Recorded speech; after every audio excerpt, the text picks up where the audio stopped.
एक लंबी कहानी है। सच्चा धन।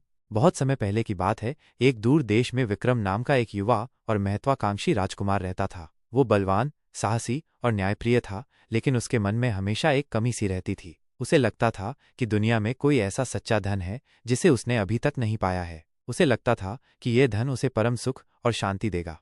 उसने अपने राज्य के सबसे ज्ञानी पंडितों और साधुओं से पूछा, सच्चा धन कहाँ मिलता है, वह क्या है? किसी के पास भी ऐसा जवाब नहीं था जो विक्रम को संतुष्ट कर सके। कुछ ने सोने चांदी को धन बताया, कुछ ने विद्या को, तो कुछ ने मोक्ष को। लेकिन विक्रम को इन सभी उत्तरों में अपने प्रश्न का पूरा समाधान नहीं मिला। एक दिन उसने अपने गुरु से सुना कि एक अत्यंत ज्ञानी संत हिमालय की तलहटी में एक छोटी सी गुफा में रहते हैं। कहा जाता था कि वह संत ही जीवन के गूढ़ रहस्यों को जानते हैं। विक्रम ने तुरंत निश्चय किया कि वह उस संत से मिलेगा और सच्चा धन खोज निकालेगा। उसने अपनी पहचान छिपाकर एक साधारण यात्री का वेश धारण किया और अपनी लंबी यात्रा पर निकल पड़ा। उसने कई दिन और रातें पहाड़ों, जंगलों और नदियों को पार करते हुए बिताईं। रास्ते में उसे कई कठिनाइयों का सामना करना पड़ा। कभी भोजन की कमी, कभी जंगली जानवरों का डर, तो कभी अकेलापन। लेकिन सच्चे धन की तलाश में उसने हार नहीं मानी। कई हफ्तों की कठिन यात्रा के बाद वह आखिरकार उस गुफा के पास पहुंचा जहां संत रहते थे। गुफा के बाहर एक वृद्ध, शांत और प्रसन्न दिखने वाले संत बैठे हुए थे। उनके चेहरे पर एक अद्भुत तेज था। विक्रम ने उनके चरणों में प्रणाम किया और विनम्रता से पूछा, हे महात्मन, मैं विक्रम हूँ और मैं सच्चे धन की तलाश में यहाँ आया हूँ। कृपया मुझे मार्गदर्शन करें कि वह सच्चा धन कहाँ मिलता है। संत ने मुस्कुराते हुए विक्रम को देखा। उन्होंने कहा, वत्स, तू इतनी दूर से आया है। मुझे खुशी है कि तूने सत्य को जानने की इच्छा रखी। लेकिन सच्चा धन न तो किसी पर्वत की चोटी पर मिलता है, न किसी नदी की गहराई में, और न ही किसी महल के तहखाने में छिपा होता है।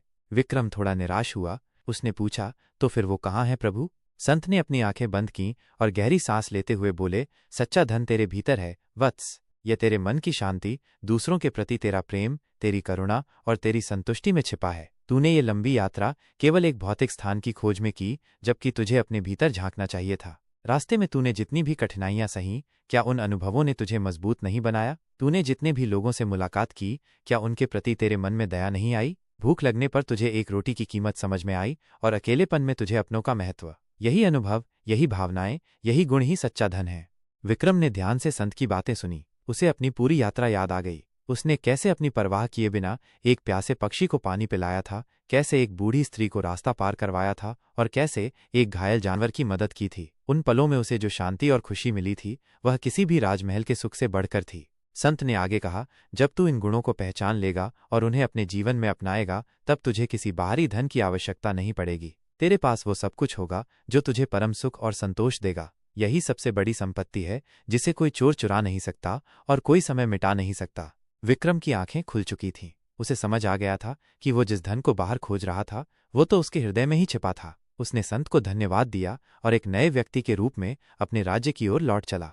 वह अब किसी भौतिक धन की तलाश में नहीं था, बल्कि उसने अपने जीवन को प्रेम, करुणा और सेवा के मार्ग पर समर्पित कर दिया। वह एक सच्चा और न्यायप्रिय राजा बना और उसके राज्य में हर कोई सुखी और संतुष्ट था। विक्रम ने अंततः पाया कि सच्चा धन सोने चांदी में नहीं, बल्कि आत्मा की शांति और दूसरों के कल्याण में होता है। अगर आप किसी और विषय पर कहानी चाहते हैं तो मुझे बताएं।